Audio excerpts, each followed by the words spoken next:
In today's episode, we will talk about the real culture wars that you've never heard about.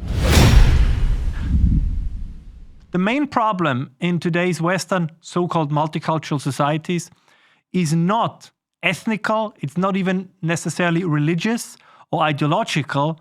It is the clash between the pre-modern parts of society, the modern parts of society, and the postmodern parts of society. And those three elements, those three distinct cultures, the pre-modern cultures, the modern culture, and the postmodern culture, they cannot peacefully or sustainably exist within a common political body. And this is the true challenge that we face, by the way, not just in Western society, but primarily in Western societies. Now, what do I mean by this? Okay, why do we have this clash? One reason why we have this clash is because migration policy, not just, by the way, over the last 30 years, but over the last 50 to 60 years, led to a massive influx of people from pre-modern societies. At the same time, however, the elites, the people that run Western societies, have become postmodern in nature, whereas those who actually made the modern world possible, who created the modern political system, the modern nation state, that I would argue created everything that makes life worth living, that created modernity, but in a positive way, in a positive sense of the word, they are being attacked from two sides, from the pre-modern and from the postmodern. Now, before I go into the details of the conflict, let me kind of flesh out a little bit what I mean by these different cultures, because this is what they are. They're distinct cultures that very often then piggyback on ideologies, on religions, and similar things. For example, I would argue that for the most part, people that come from the Islamic world, from the Muslim world, are part of pre-modern cultures. I would argue, however, that many of the leading ideologies in the West these days, or let's say those ideologies that dominate the media, the environmental movement, the neo-racial identity movement, these are postmodern movements. But all of them are at odds with the so-called, with modernity or with modern cultures. So let me just quickly, and I know this probably sounds very boring, but I think it's absolutely crucial to understand the predicament that we find ourselves in. Let me just quickly define what the characteristics of these different cultures. Pre-modern cultures, as I just described, whether they come from Islamic societies, from sub-Saharan Africa, or other parts of the developing world, have one primary loyalty, and that's to clan, to tribe, or to family. But all of these three categories are above the nation state. Now, take a country like Afghanistan, for example. In Afghanistan, the loyalty of the average Afghani is not to the Afghan nation state. There might be individual exceptions. So you find the occasional Afghan soldier or member of the Afghan elite who sees himself as truly Afghani, whose primary identity is as a citizen of Afghanistan. I'm sure you will find these exceptions. Like these things, these categories, never apply 100% to a specific population, but they apply to a crucial extent. And this is ultimately what matters when it comes to the direction in which a society goes. Now, as you can see, one of the reasons why the Taliban had a fairly easy time to take Afghanistan over again is because the West tried to implement a modern culture on a society that was, for now at least, shaped and socialized by the values of a pre-modern culture. So the loyalty of, and I'm just using Afghanistan here as an example, is to clan, it's to tribe, it's to family, Pashtun, Tajik. Islam is maybe, interestingly enough, Islam is probably the only element that goes beyond the family, clan, and tribal structure. But even Islam itself is not strong enough to entirely penetrate it. It's characterized by a kinship-based social organization, by segmentary lineage systems, by personal loyalty to leaders and to elders, right? So the loyalty is not primarily to the state, it is to whoever the tribal or the clan elder is, or maybe some religious figure. It is in its authority structures, it is pre-rational, right? It's not, as Max Weber would say, the rational authority, kind of the state as being represented by a rational, impersonal bureaucracy. And it's a collective identity that is primarily defined through bloodlines. As I said, you're Pashtun, you're Tajik, whatever you are, and your loyalty is to some warlord who has who's part of the same bloodline. Now, and by the way, we have enough of evidence for this. Anthropology, like studies on tribal societies, studies on clan societies, whether it's in China, in the Middle East, or in Africa, or even the conflicts within those regions and the way in which the different conflict parties define themselves. We have plenty of evidence for this. So nothing I'm saying here is particularly controversial. And by the way, to be very clear, it's also not a racial argument, because that's usually the counter-argument. Say, oh my God, Ralph, you're making a racist argument. No, not at all. Cultures can develop. Now, if we go back in European history, we can find many examples where European culture was a pre-modern culture, but it no longer is. And the problem is that if you then have a massive influx of people from pre-modern cultures into a modern culture, conflicts are almost unavoidable. Now, what is the definition of the modern culture? The modern culture, in my opinion, is defined by the nation state as the highest and most efficient form of societal organization. It is defined by a balance between individual rights and obligations, which I think is probably the most crucial thing. The nation state allows you to have individual autonomy, but at the same time, you have certain obligations towards your nation, towards your state.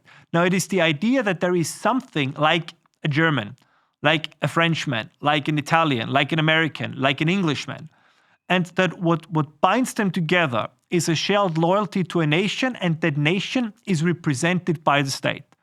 And even though they still might have family allegiances, they still have religious allegiances, so there are always, let's say, traces of pre-modern cultures as well. The primary loyalty is to the state, is to the state as the representative of the nation state. And again, while there can be an ethnical component, it is not entirely necessary. It helps, right? You very often then have overlaps, just as you have very often overlaps, let's say, between pre-modern cultures and religion. You can have overlaps between modern cultures and ethnicities. Now, I give you a concrete example. The United Kingdom, right? The United Kingdom consists of English, of Welsh, of Scots, of the Northern Irish, you name it.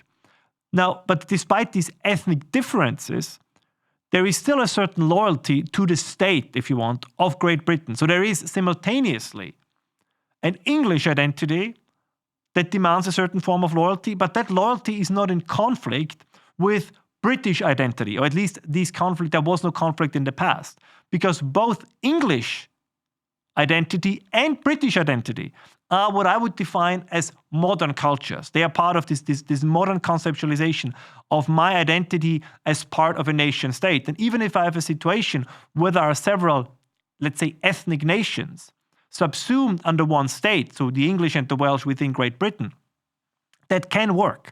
So you don't need to have conflicts within these quasi-multicultural, because it is not a multicultural society. It is a monocultural society, a modern culture that might be multi-ethnic. Now, you could make the same argument in other countries that have worked out so well that we completely forget it. We, for example, forget that Germany, until it was, when we talk about the existence or the foundation of Germany in 1871, Germany was a multi-ethnic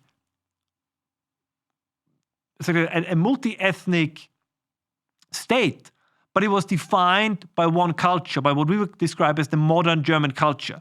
Right? This idea that there is a German nation, and even though it has not historically existed as a state, over time the idea was that you can have Schleswig-Holsteiner and Saxons and Bavarians and Pomeranians and Prussians, and you can have them, and even though one could absolutely make the argument that they are distinct ethnicities, they were a modern culture in the sense that they unified around the idea of the nation, around the idea of the nation state. You could, by the way, very interestingly, make the same argument about the United States. The United States, as a nation both of settlers and then later on of immigrants, had unintentionally a similar recipe as the United Kingdom or Great Britain and the Germans, that as long as they had migration primarily, even though not exclusively, from Scandinavia, from Germany, from England, from France, and from other modern cultures of Europe, they could then easily integrate and assimilate in this new American endeavor because they were part of this modern culture that understood, even though in an ethnic sense, the United States were never a nation state, they were a nation state in a cultural sense. So when we say the United States are multicultural, that is not, they are now And it causes problems because now the main thrust of migration into the United States no longer comes from members of modern societies. It comes from members of pre-modern societies. And then you end up in a multicultural society, multicultural in the sense of you have the members of the modern society, those who adhere to the nation state, who believe in the concept of the nation and everything it entails for tradition, civilization, and cohesion. And then you have members of the pre-modern nation, if you will, or of the pre-modern culture, who think along tribal lines, ethnic lines, who think along family and clan lines. Now, you see this very often in hiring processes. A similar problem also in the UK, right? That, for example, Indian employers, they tend to hire Indian employees. The same with Pakistanis, right? That, again, this is not an indictment. This is just something that is common for now, these pre-modern cultures. And as always, this does not mean that they cannot evolve into modern cultures. So let me be very clear. The argument I'm making here is not a biological or racial argument. It is a purely cultural argument. And I hasten to add, there were also waves of migration from Europe to the United States that also were defined by pre-modern cultures. The Scots, particularly in the first waves of migration, the Irish, right? They would much closer fall into the category of pre-modern than modern cultures. This was wonderfully described by Thomas Sowell's very insightful book. I think it's called Black Rednecks and White Liberals, where he describes, for example, that a significant part of contemporary black culture is actually the kind of pre-modern culture that was brought not by the Africans, but that was brought by the early waves of Irish and Scottish migration. When parts of this was kind of Scotland before the Scottish Enlightenment. Like Scotland is a beautiful example here, where you had Scotland as a pre-modern culture that then through Adam Smith, David Hume, kind of when you had all these upsurge of cultural development, and then Scotland, through its very own Scottish Enlightenment, turned into a modern culture. So, and this trajectory, this path is open for everyone. And I would even argue that particularly in modern cultures, if you have a significant influx of people from pre-modern cultures, you have to either force them into assimilation, or you have to kind of drag them out of their pre-cultural state into the modern cultural state. And that, of course, is very, very, very difficult. Because contrary to what many people believe, giving up one's culture, and as I said, I don't mean here religion per se. Like, again, there can be an overlap between religion and pre-modern culture. But what I mean is that the kind of loyalties and identities that people got used to, these are very, very difficult to give up. Like, this is not something that you can simply solve with a citizenship test or with as they try in Germany, that you sign a document saying, I'm not an anti-Semite and I'll adhere to the rules of the German state. So this is something that comes much more from the emotional side, from the instinctive side, than from the rational side. But the reason why I think this is so crucial is because if you have migration between countries that are all part of modern culture, you will not have many problems. I mean, this is what we observe all over the West. That if Americans move to the United Kingdom, if Austrians move to Germany, if Frenchmen move to Scotland, you name it, very quickly, these people integrate and assimilate because they might be of a different religious background, they might be of a different ethnic background, but they're not of a different cultural background. And this is the big question. Now, I mentioned pre-modern cultures and modern cultures. Now let me mention a third one. And that's what I call postmodern culture. And I think that the postmodern culture, which is the predominant idea, the predominant culture in the Western elite classes, particularly since the 1960s, is defined by a form of hyper-individualism. It is defined by the rejection of grand narratives. And what I mean by this is this idea that there is a story of the English people, of the German people, of the French people, and that we as Westerners, if you want, but me as an Austrian, or you as a German, you as an Englishman, you as a Frenchman, you are part of a larger narrative. You're part of a larger story, the story of your nation.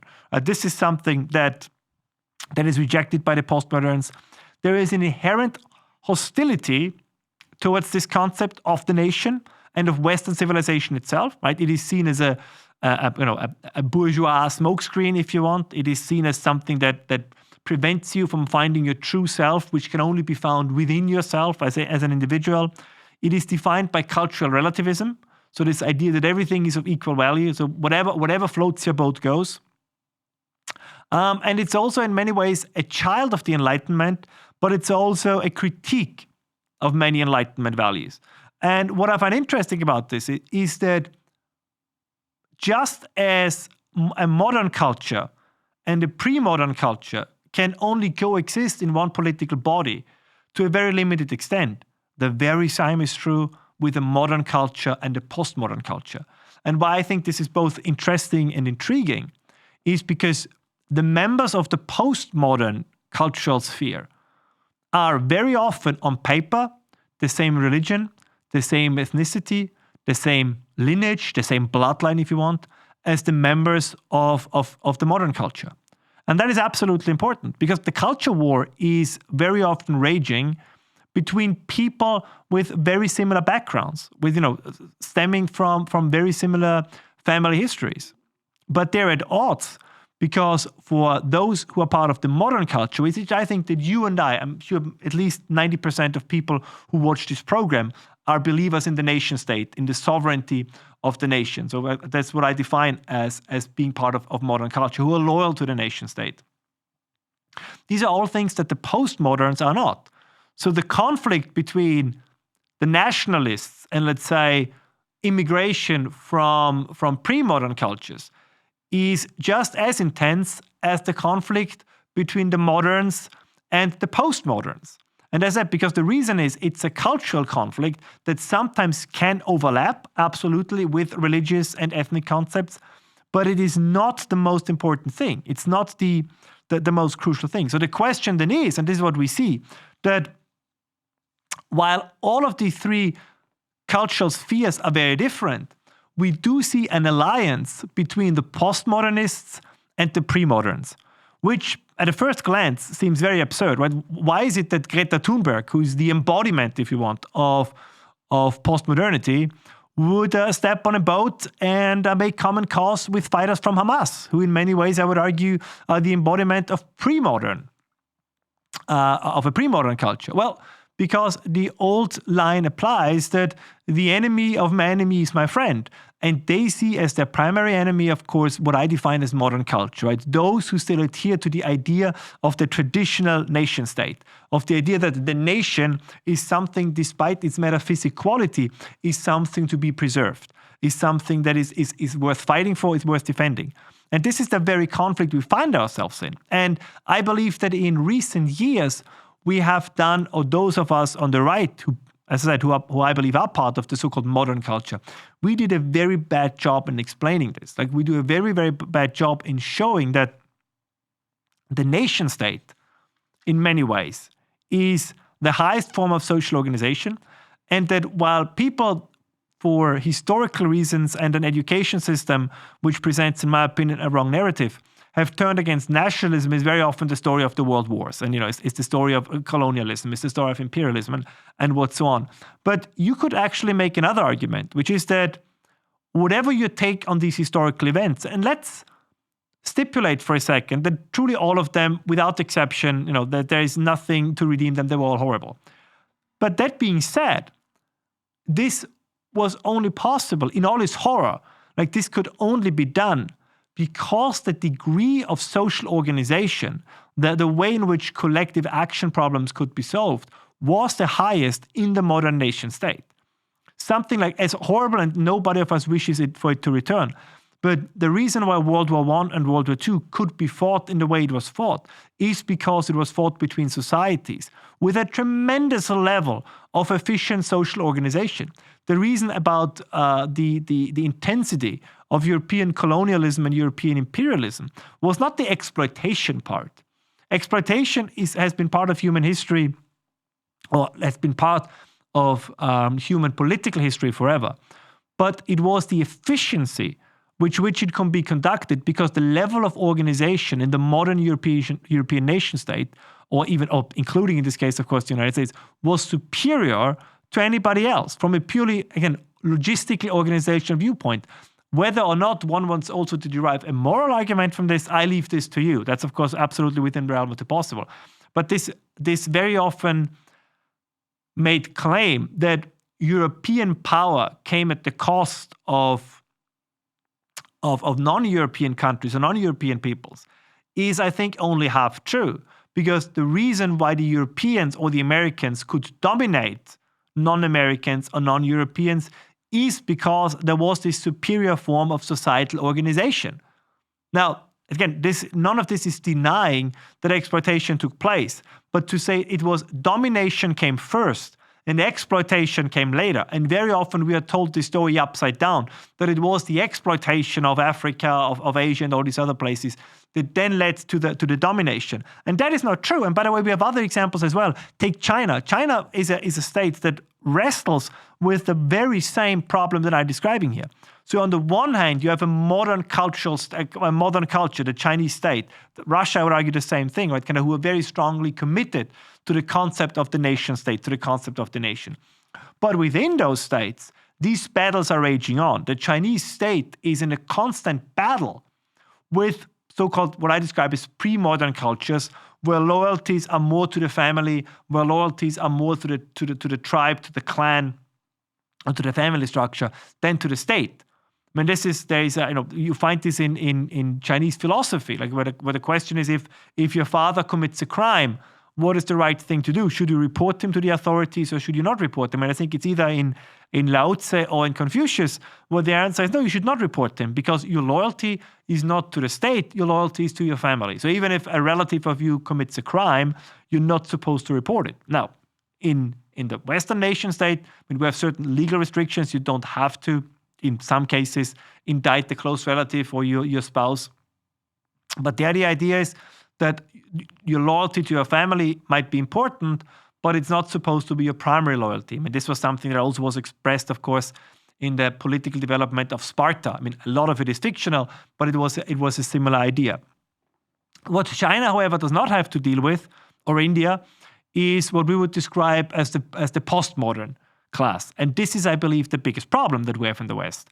That the door to the influx of pre-modern societies, of pre-modern cultures, was opened by the postmoderns. And I think to a large extent, it was done deliberately because that was seen as the best way to destroy the modern culture that is responsible for the nation state, that is responsible for the nation, that is responsible for patriotism, that is responsible for nationalism, was to allow an influx of members of pre-modern cultures, and somehow the postmoderns hope that they can control it, that they can be in command of the spirits of the ghosts that they have summoned. And of course, what we see now is that that is not the case, because as was expected, that once you reach critical mass with these pre-modern societies, with these pre-modern cultures, they start to create their own parallel societies.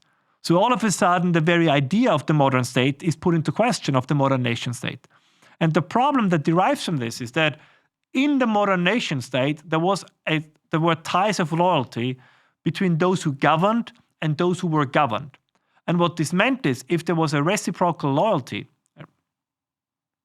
the state did not really have to be massively imposing. It did not have to be totalitarian, because there was a common understanding that what the leaders viewed as beneficial for the nation was, even though there might be different opinions in the details, but was overall also shared by the population, which is why you could have a system like it was in the UK, where you have a party in government, but the other party is still called Her Majesty's Loyal Opposition. So you might have a disagreement on how to get to a certain point, but there was general agreement that this point should always be defined by what's best for the nation.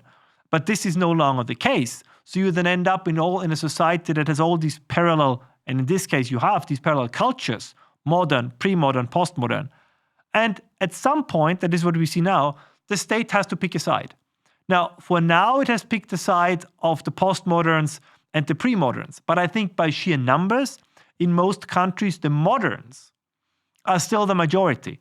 And one of the reasons why there is both fear of communal violence, civil unrest, and maybe civil war, is because the question is, will the moderns allow their their cultural dominance has been broken by the postmoderns already. But as they realize that their cultural dominance has been broken, will they now also allow to be broken, let's say, in a more demographic sense, in a more numbers heavy sense? And I don't think that this is the case. But what this makes, once again, very clear is that the distinction is not so much between or along ethnic lines, that it's along the different lines of whether or not you're part of the pre-modern culture, the modern culture, or the postmodern culture. And one thing that highlights this quite nicely is that you can have very strong bonds of loyalty among, for example, the European right, even though some of them might be German, Hungarian, Austrian, British, and French, because even though they are from different nations and different ethnicities and different religions, they are part of the same culture. And their battle, if you will, is one among us, is within the framework of the fight between the postmoderns, the pre-moderns, and the moderns. But as I was saying at the beginning of the show, even those who are part of the modern culture must realize that while there is often an overlap between ethnicity and religion, it is not the determining factor. I mean, I give you another example. There are many Christians in Ethiopia, but I believe that a significant part of the society in Ethiopia is still pre-modern. So even if one would say, okay, let's have more migration from Ethiopia, they're Christians, we are Christians, this is going to work out just fine. I don't think it will work out just fine, because even though there is a similarity, Christianity, it is the same religion, but it is not the same culture. Because for now, as I said, all of this can change. Because for now, this is mostly defined by pre-modern cultural values and not by modern cultural values. And these cannot coexist for a prolonged period of time within the same state, within the same political body. And that is an argument and a conversation I think we must have much more honestly and much more regularly, that we have to identify, of course, the overlaps that exist, but that overall the true struggle is between the postmoderns, the pre-moderns, and the moderns. And I believe for a successful, a prosperous society, it is important that at the end, the moderns, or those who are part of modern culture, will keep the upper hand. But more on this in the weeks to come, and I'm looking forward to fleshing out and elaborating on this in the next episode of Hammer Time. Thank you very much.